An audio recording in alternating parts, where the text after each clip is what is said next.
Thabani Mpofu questions Mnangagwa gift to retire a chief justice Malaba. Iyo yaonekwa neveruzhinji as a bribe munyika yedu yeZimbabwe.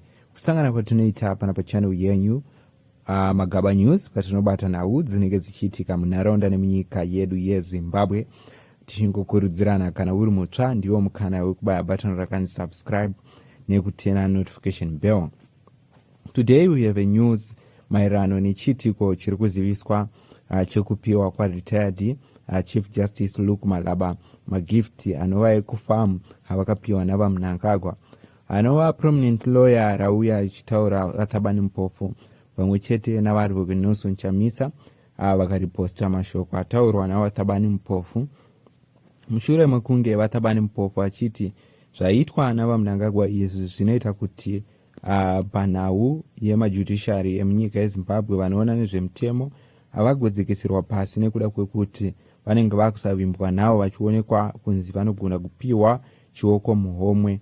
Apo pataurwa navaThabani Mpofu vachitaura vachiti ivo majudges pamwe chete nemaloya emunyika yeZimbabwe haafaniri kunge achireceiva a-politician back pockets gift akaita sezvaitwa navaMnangagwa izvi, sezvo Malaba vanova ari munhu akashanda pachiitiko chemunyika yeZimbabwe kubvira vaMnangagwa vauye pakutonga ende kusvikawo vaMalaba vasvike pakuritaya. Maelection ese akaitwa panguva iyoyo aisanganidzana nemumaoko ava Chief Justice Malaba ende vachitonga dzimwe nyaya dzematongero enyika. Zvaonekwa neveruzhinji kuti kupiwa kwavo uku kuri kurakidza kuti kutendwa kwechiitiko chavakaita nemadecision avakaita zvaita kuti Thabani Mpofu auya achitaura pamusoro pechiitiko ichi achinyora epost yanda kuisira pascreen apo achitaura maererano nechiitiko ichi. According to news, a debate has erupted in Zimbabwe following comment by prominent lawyer Thabani Mpofu regarding a gift reportedly present to retired Chief Justice Malaba by President Emmerson Mnangagwa. In a statement shared on media, Mpofu urged that thoughts Chief Justice Malaba may have made the ruling that benefit Mnangagwa during his time on the bench. He was constitutionally required to serve the law and not an individual politician. According to Mpofu, the side of retired Chief Justice received what he described as a thank you or a saving gift from a sitting politician, raised concern about judicial independence. He emphasized that judges are paid from public fund and are expected to carry out their duties impartially without serving personal or political interest. Both said that one of the most important principles in any democratic is the separation between the judicial and political leadership.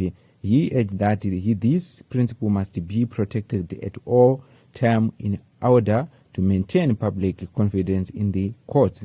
The lawyer further stated that the issue is not only political but also legal in nature.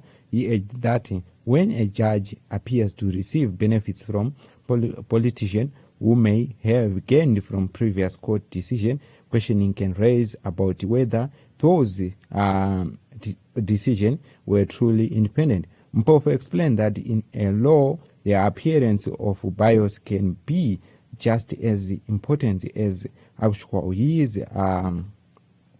bias.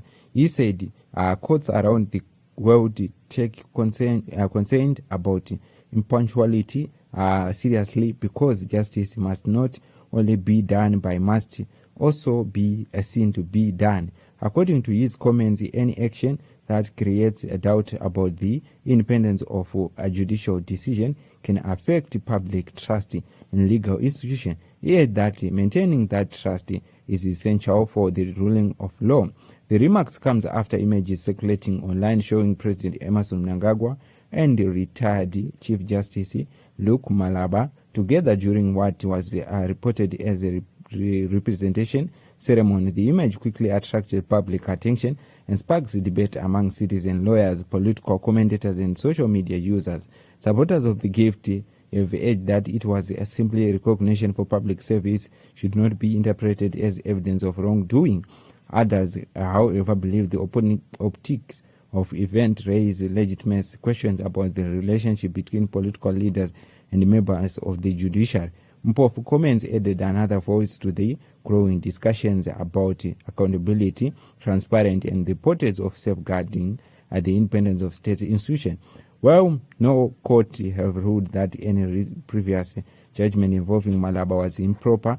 Mpofu urged that the perception matter greatly in legal system. He said that public confidence can be weakened wherever action creates the impression that judicial officers may have been influenced by political consideration. The debate is likely to continue as Zimbabwe discuss the border between recognition for public service and the need to preserve confidence in independence of the courts. So ndo mashoko ari kubuda pamashoko ava Thabani Mpofu avachiudza kuna Chief Justice pamwe chete nawo Mnangagwa ati CJ Malaba, retired 21, might have saved Mnangagwa, but consistently he never saved him. That's why the site of the hymn receive a thank you or saving gift in deeply worrisome justice are paid from common purse and not from politician back pockets. That's an inflexible tendency to be jealously guided to the last lawyer standing. The gift is, however, legal and significant in that retrospective changed every pronouncement that have ever been made by Malaba for the benefit of Mnangagwa.